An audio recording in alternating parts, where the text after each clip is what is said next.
Thank you. Hey, happy Tuesday. Does anybody else know what today is? Women's Day.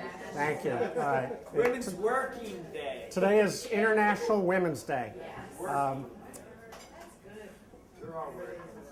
So as I started to think about the story that I wanted to share tonight, I first thought about something I'd heard recently, and I work in an industry and we live in a world where there's a lot of acronyms.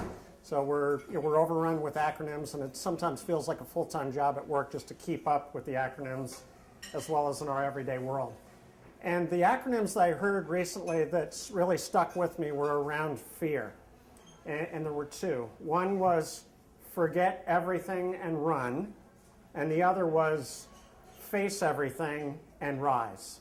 So two very distinct differences in the way that we typically respond to fear, and it really goes back to kind of the old adage of you're in a fight versus flee mode when you're faced with something that really provokes a lot of fear. And then I started to think about what is it that distinguishes, and what are the characteristics that would distinguish fear from outright panic? And for me, I don't know about for each of you, but in my experience, the first time that I really frankly faced anything that resembled real true panic was in my dreams. And I don't know how many of you had the experience, but it was usually post-college that you would wake up in a cold sweat, having realized that tomorrow is the final exam, you have cut classes frequently, you have not turned any of your homework in, and everything's riding on the exam tomorrow that you are totally unprepared for. And then as time went by, I had that dream less frequently. And I really developed the capability to almost wake myself up from the dream and convince myself that, nope, it's not real, all of that's long ago and in the past, and that's not what, you do not have this hanging over your head. But then another one there was another dream that sort of took the place of that one, and it was this is where I think real panic starts to show itself.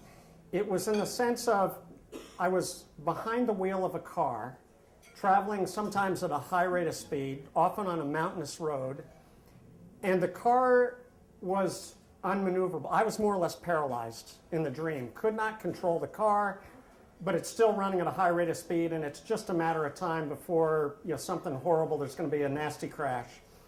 And I think for me, that really embodied what panic is all about. It's that sense of being trapped. You cannot flee. You cannot fight. You are stuck in a situation, and there is no getting out of it. You've just got to wait for the impact.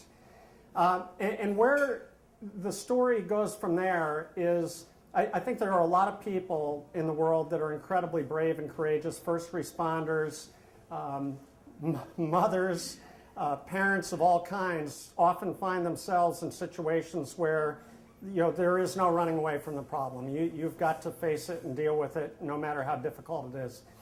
For me, this story around panic and my own personal experience with it started with one of our children.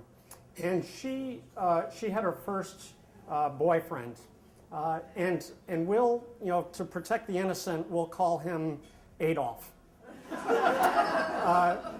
And maybe if I'm dating myself, we'll call him Donald. Not as many laughs. So we'll, for those of you that are planning to vote for Trump, we'll talk later. So Adolf was a very charismatic, charming guy. Great smile, on the outward and first impressions, super personality. And as I said before, really kind of my daughter's first boyfriend. And she was smitten. And we all know the expression, love is blind. And for our daughter, she was definitely blind. But at that point in time, I think the rest of us were as well.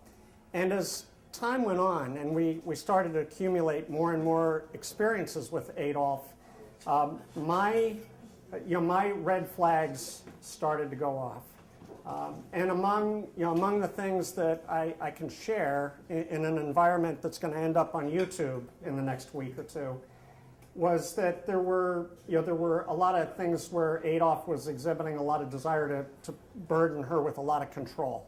He'd become very dictatorial about what she could do, who she could do it with, where she could go, and so on and so forth. And then if she didn't toe the line, there were outbursts of temper that I found to be really unsettling.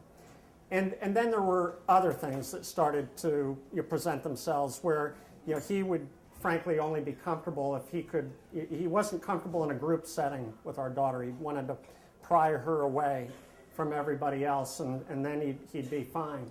And for me, frankly, the threat level just continued to rise, and the red flags became more and more prominent.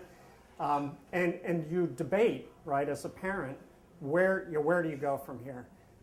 And with a young child, I'd learned from some of our other children that the more you put your foot down, or the more you try to dictate or present the case, the more that young teenage person is going to dig their heels in, and then you're going to become you're going to become the problem, not what you're trying to draw your attention to. So in this particular case, more time went by, and my fear and panic around this situation and what to do just continued to escalate. And I was looking for any way that I could to try to help her open her eyes, see the situation. And then she was off at school. She'd gone off to school, and I thought, wow, this guy really is unbelievably jealous, and he's very territorial, and he just acts out in all the wrong ways when he's threatened.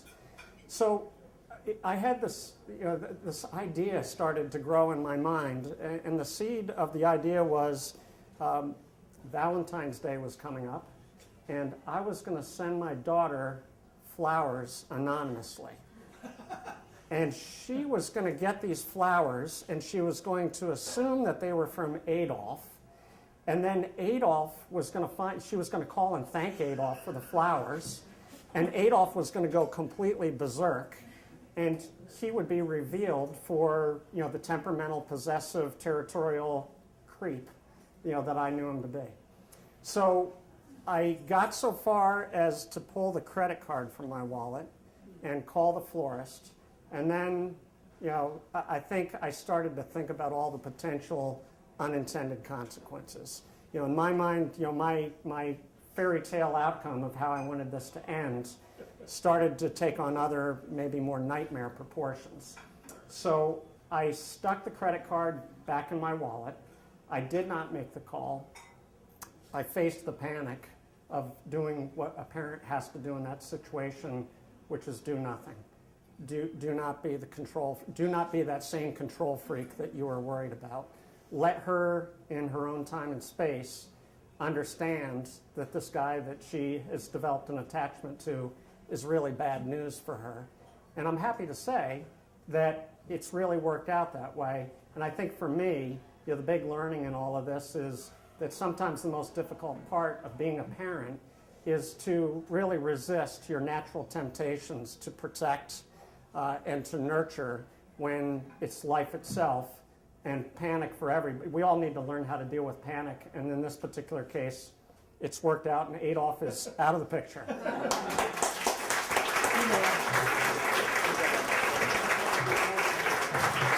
Aaron, everybody.